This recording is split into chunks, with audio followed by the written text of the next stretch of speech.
Oh my goodness. They told me I could go to the bathroom. So, woo! How is everyone this afternoon? Good? Okay. Alright, give me like 2 seconds. Thank you for not telling me. Alright.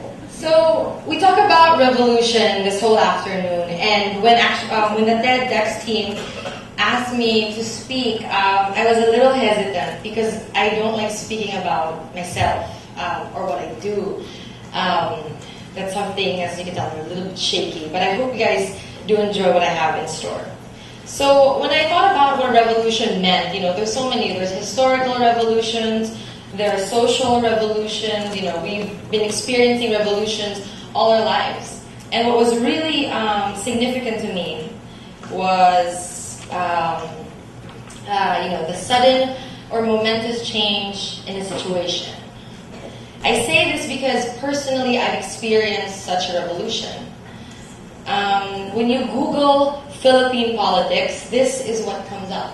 You see our ex-president, his mugshot. You see our current president, no mugshot. You see a ballot box with money coming inside, and you see other officials. And thank the Lord that there's no Senator Gingona in these pictures.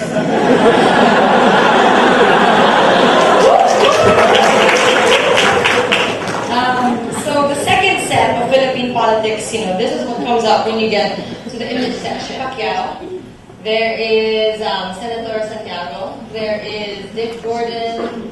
There is Lucy Torres. I mean, this is the current state of our Philippine politics. And I'm sorry again, Senator Gingona, but I want to see to be more optimistic, to be more hopeful, that when I Google Philippine politics, something positive comes about. We always complain about the current system. We do. I mean, raise your hand in this room. Who hasn't complained about Philippine politics? Come on. We've all complained about it. And so, I'm only 24, but I wanted to do something about it earlier on.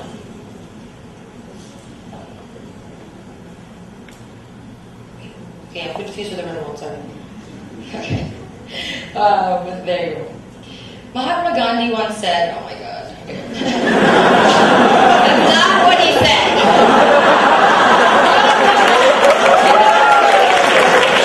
Do not quote me that Mahatma Gandhi once said, oh my God. Alright, so he said, guys, relax. We need to be the change we wish to see in the world. And that's true. That's very true. And it's simple. It's so simple to understand. If you want to see change, you have to take part in it. You can't be I want to see change and be sitting on your couch and watching TV.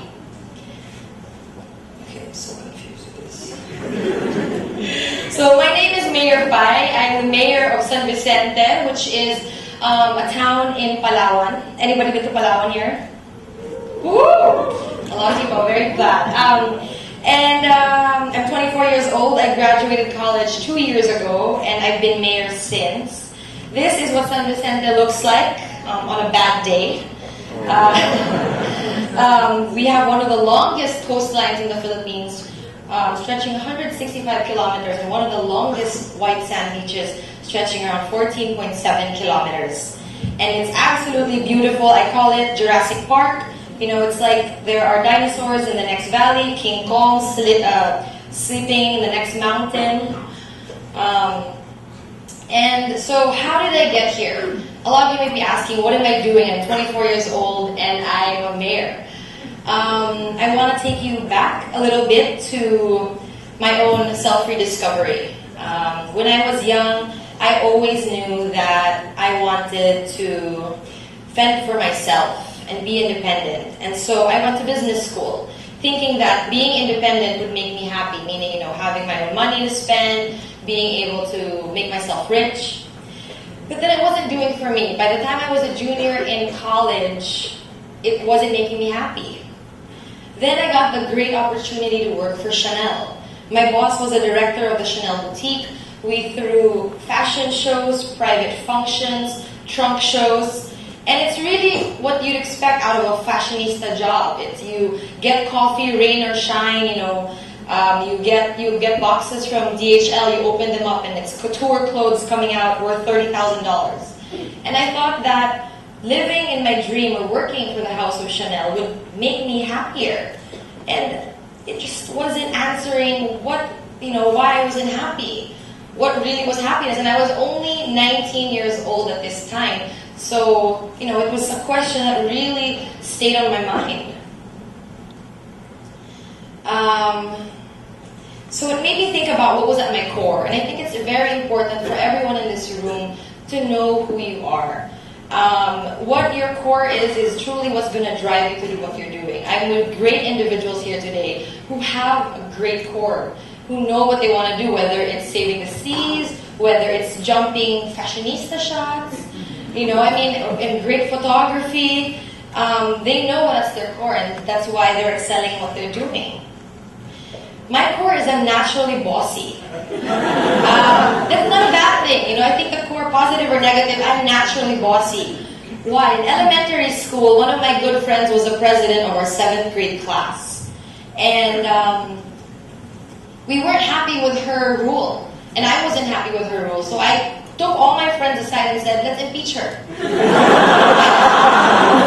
In 7th grade, I impeached my best friend, and then I became president. So, it was only natural that when I got to high school, I moved to an international school. When I got to high school, from 8th grade to 12th grade, I was involved in student government, whether vice president or president, nothing lower. I was involved in it, and I really liked the idea that, I could help my fellow classmates, that their words were heard and that they were served.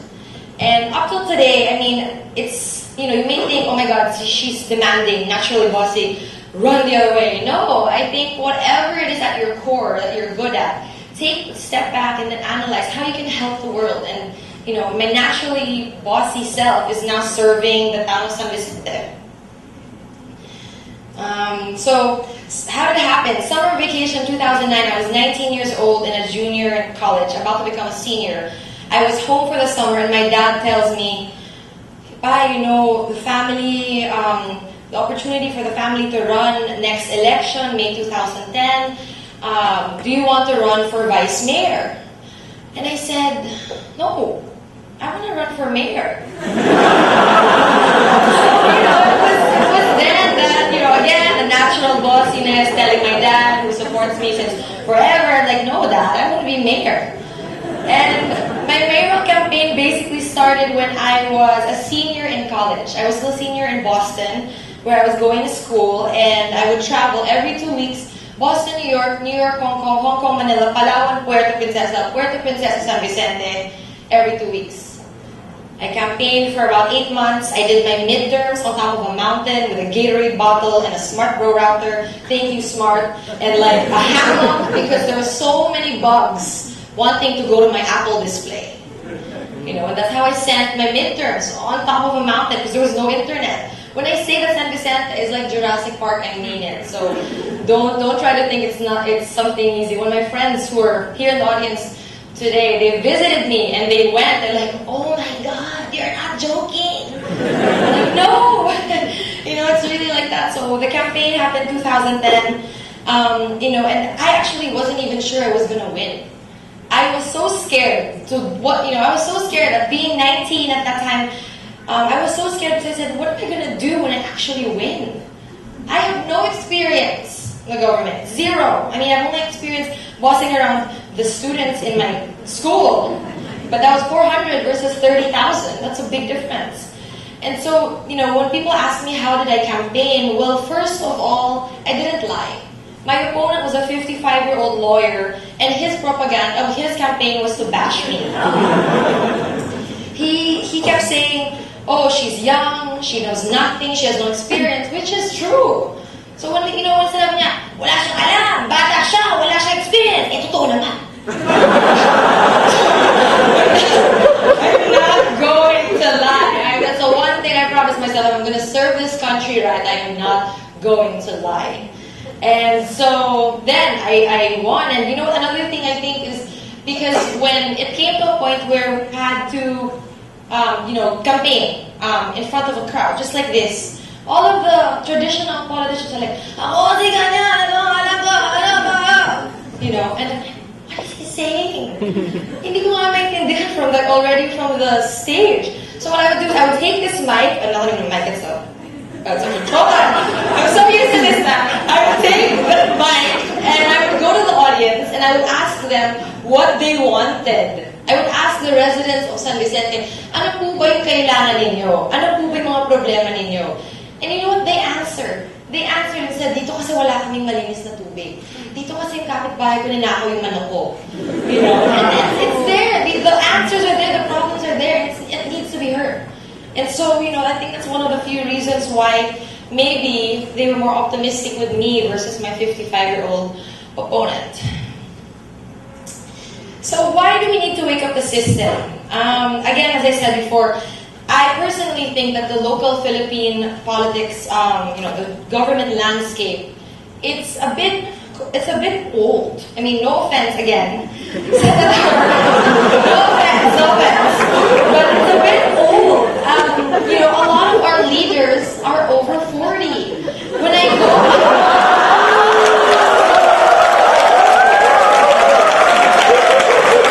I'm sorry, but if you want to do something good and if you want to save the world, I think you have to do it sooner than later.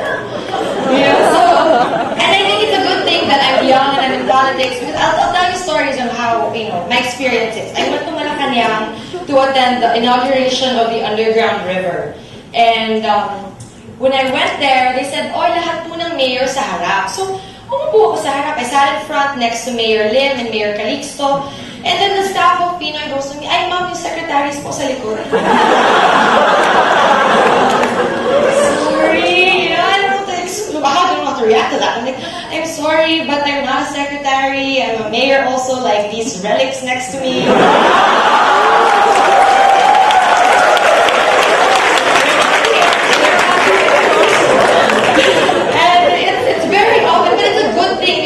You get to challenge the norm. You get to go against the stereotypes. I was at the World Economic Forum with a bunch of people also in this room, in Bangkok and in Davos.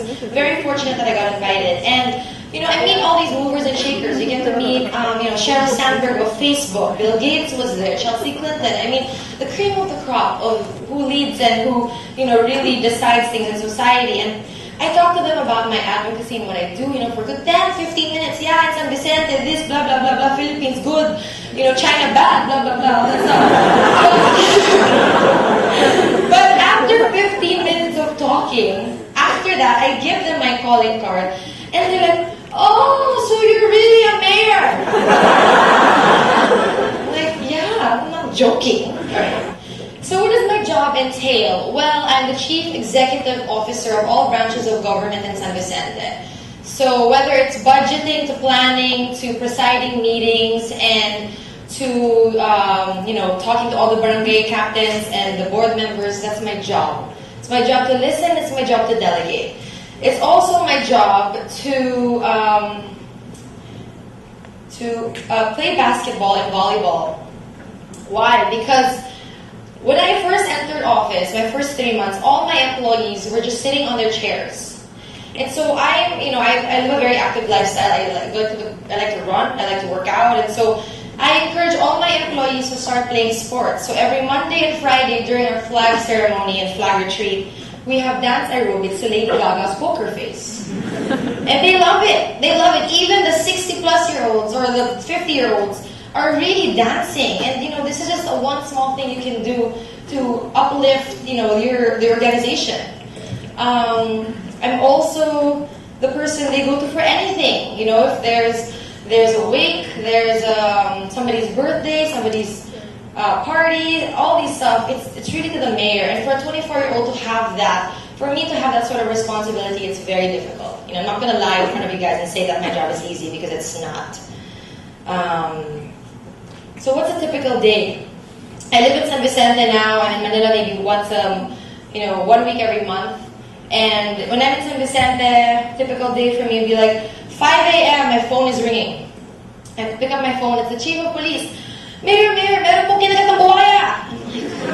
That's not funny. And at 5 in the morning. And so I'm like, dali mo sa ospital. Sabi ko, ano bang nangyari? What illegal pala, di sa akin kinain na.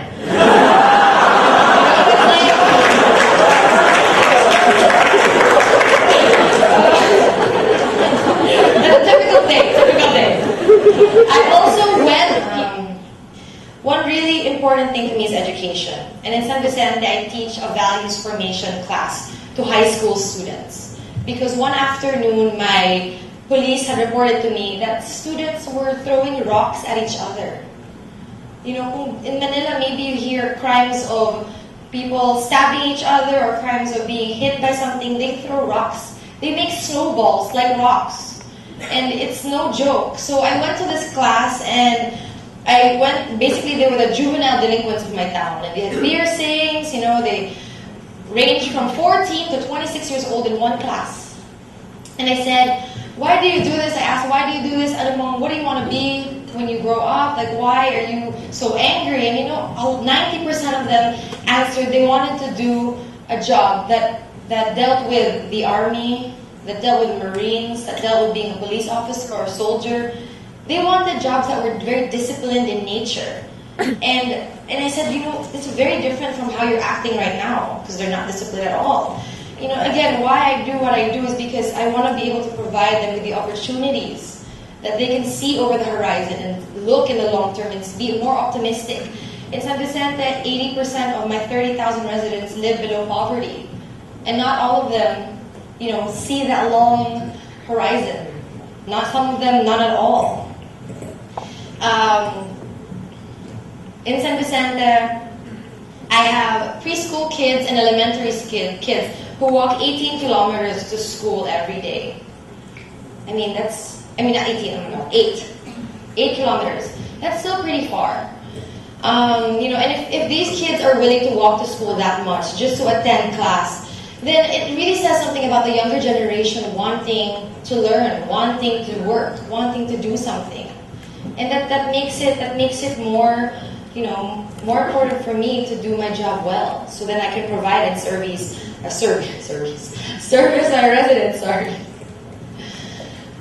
So when the job gets too serious, you know, you think a lot of us have that perception that politics is so difficult and it's too serious. Again, the old people. But at the end of the day, for me, what I've experienced for being mayor for 2 years and a few months, that it's really, really amazing. It's happened so many things. I mean, if I could only have the whole day to tell you all the funny situations that we have there. It's insane. Anybody in this room who is even considering going into politics or considering public service at your 20s, at your 30s, maybe not your 40s, you know, I really, really encourage it. It's something that the Philippine government needs. It's something that the Philippines needs, and it's something we all need for our future. If you are young, you can break some rules. I know I've broken so many rules already, and my mom's sitting here in front of me, but she knows. You know, you have to be able to be bold, and you have to be able to be adventurous. If I wasn't bold or adventurous, I'd probably be in a cubicle sitting right now doing a corporate job. The revolution has already started. It started with me, and it started with so many other politicians who are young and want to change the country. And I mean, no, I'm not biased. If you're a lot older, you know, go ahead. But I'm just saying we need more young blood. And you know, TED is all about ideas worth spreading. And we need more young people to take places, official places, that allow you to lead and help a community, a town, a city. I'm not saying run next election, you know, maybe you're not ready, but for those of you in this room who are considering it, it's a wonderful job. It's a wonderful job. It doesn't pay well, but it's a wonderful job. And so, I leave you guys with this idea worth sharing, because I think public service in your 20s is a revolution worth starting. Thank you.